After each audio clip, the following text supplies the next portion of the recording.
Good morning everyone. How are you all? Hope you're all fine. Welcome back to our social study class, and the chapter which we were discussing is Advent of Europeans to India. Whereas in the last class we were discussing about the Battle of Plassey. In the Battle of Plassey we have noticed that 17-year-old Sirajuddaula declared a war against the Britishers because the Britishers were misusing the Dastaks. And dastak, in a sense, it's a kind of a permission, it's a kind of a letter which the Mughal ruler Farrukh Shiyar he has given to the Britishers for maintaining free business in India. So because of that dastak's letter, the Britishers started to misuse of the business. Somehow else this news it reached to the Sirajuddaula, and he warned, he declared, he clarified the things to the Britishers not to misuse of the dastak. So one incident. The second main reason for the Battle of Plassey is Sirajuddaula, he was protecting his entire the dynasty, but whereas the Britishers, without informing to the Sirajuddaula, without informing to the Nawab, they started to mending the fort. They constructed the fort called St. William's. So when the Sirajuddaula come to know about this matter, he invaded on that, he attacked on the fort, he demolished the fort, he completely destroyed it. And in the fort, the people, those who were there among the Britishers, around 146 members were there. He imprisoned all 146 members in 10 by 10 room. That we can call it as a black room tragedy, which is considered as the third main reason for the Battle of Plassey. So in the 10 by 10 room, he arrested and kept them into the jail just over a night. When the day was when in the early in the morning, when the door was opened, so out of 146 members, so 123 were dead and only 23 members were alive, which was the greatest setback for the Britishers. So then finally Robert Clive, he started to use his mind in a different manner. He started to attract the local leaders like as a Manik Chand, Omni Chand and all. Moreover than this, Robert Clive planned to attract or to take or to purchase Mir Jafar. As we know that Mir Jafar was the military leader of Sirajuddaula. Under the Mir Jafar, around 30,000 military forces were there. So Robert Clive made a proper planning that till the war or during the time of a war, you just be with the Sirajuddaula only. But when the war declares, you just take your soldiers and turn towards me, which has happened in the year of 1757. Finally, with the cunning nature of the Britishers, the Sirajuddaula died by the hands of Robert Clive. Then as the Robert Clive made a promise to the Mir Jafar to make him as the new ruler of Bengal. So Mir Jafar has declared as the new ruler of Bengal, and outcomes of this war is the first outcome. Mir Jafar need to pay around 70 crore and 17 lakhs to the Britishers. Reason for paying the amount is because the Mir Sirajuddaula, he has demolished the fort and around 123 members of the Britishers were died. As a penalty of that, he need to pay, and Mir Jafar paid it. Moreover than these things, the dastak or the permission for maintaining a free tax or the free business in India, it has been made permanent to the Britishers.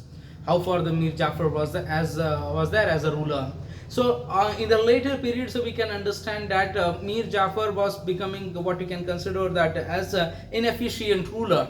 So because of his inefficiency, the Britishers decided to remove him, and in place of Mir Jafar, they declared Mir Jafar's son-in-law as the new ruler. He is none other than Mir Qasim. So with the Mir Qasim, the Britishers are facing another war, which we can call it as a historic war, which has happened in the year of 1764, that we can call as the Battle of Buxar. So in today's class, we are going to concentrate towards the Battle of Buxar, which has held in between of Britishers and Mir Qasim. So let's see that. Let us try to understand what made Mir Qasim to be revolt against the Britishers. The Britishers made him as the new ruler of Bengal, and he too was also a puppet of the Britishers in the initial days. Later on, why he turned his mind, what was the effect of that, that all the things we'll concentrate in today's class. So let's come with me. Please subscribe the video if you are watching it. So then only we can bring such kind of interesting topics in front of you all. Battle of Buxar, which was held in the year of 1764. Mir Qasim was an efficient administrator in the beginning.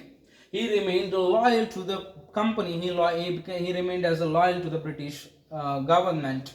In the initial days, like as his father-in-law, how the Mir Jafar was the puppet in the hand of the Britishers, in a similar manner even the Mir Qasim was also remained as a puppet in the hand of a Britishers in the initial days. And in the initial days itself, he used to pay to the Britishers for every annum, every year he was paying the amount certain, like as a 2 lakh pounds he used to pay to the Britishers, because they declared him as the king. After verifying, after certain years, after certain periods, when the Mir Qasim come to know that yes, the Britishers are really cheating the government of India, especially the Britishers are really cheating the Bengal governance, because whatever the wealth it is going to be remain in the country, or whatever the wealth it is going to remain in the Bengal province, it's been completely as equivalent to the zero itself, because of the dastaks which the Britishers are misusing. Then all of a suddenly, Mir Qasim declared a statement in the Bengal. The statement is, the Indian people, those who are maintaining a free trade, those who are maintaining a trade or the business in India, they should be maintain entire the business of theirs in a free. You need not to pay the taxes to the Britishers, which was the greatest setback to the Britishers, because the Britishers already they started to collecting the huge number of booties from the government. They were taking a 2 lakh pound from the Britishers, sorry, from the Nawab for every year. Then again, not only these things, then by selling the dastaks they used to get some amount and all. But all of suddenly, when the Mir Qasim declared the free business, duty free business, it means without paying any tax, everybody can maintain their business in India with free handedly. So which this made the Britishers to become a little anger in against of Mir Qasim, and they are trying to think that it's better to remove the Mir Qasim and bring back again Mir Jafar. They were planning, and as per their planning itself, they dethroned or they removed from the kingship of Bengal to the Mir Qasim, and again in place of Mir Qasim they had reappointed to whom? Mir Jafar as the new ruler of Bengal. And now the Mir Jafar has become the Bengal ruler. These all the things Mir Qasim somehow else he was planned out. He knew the things that if I am going in against of the Britishers, then definitely they are going to declare a war against of me, or they will remove me from the kingship. He knew these things. So because of this reason itself, as a precaution one, Mir Qasim, he understood the things that because of that reason he organized a secret meeting with the Mughal ruler called Shah Alam II and the Nawab of Awadh, Sujauddin and Shah Alam II. These two members were ready to support to the Mir Qasim to fight against the Britishers, and finally Mir Qasim declared a war in against of the Britishers at the place called Buxar in the year of 1764. So one side Mir Qasim's soldiers, Mir Qasim's army, it is there, Mir Qasim, Shah Alam II and Sujauddin, three members one side. At another side the British commanding force. And now the British commanding force or the British military, it is being led by, or it is being leading by Hector Munro.